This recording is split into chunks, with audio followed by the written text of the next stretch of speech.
Как у нас нет тюрьмы в принципе, женщины у нас отбывают наказание в изоляторе временного содержания МВД Республики Абхазия, то есть в месте, которое не предусматривает длительное пребывание.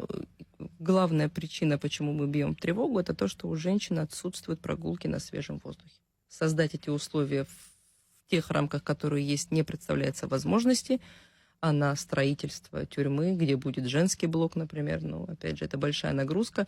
Что касается содержания женщин, то сейчас, в принципе, у нас планируется в декабре месяце, мы проводим ежегодную конференцию международную практическую, на которой будет подниматься как раз-таки тема исправительных учреждений Республики Абхазия, куда мы с удовольствием приглашаем общественность и, конечно же, вас. На сегодняшний день 38 женщин содержатся в ВВС города Сухум, и это женщины, совершившие особо тяжкие преступления.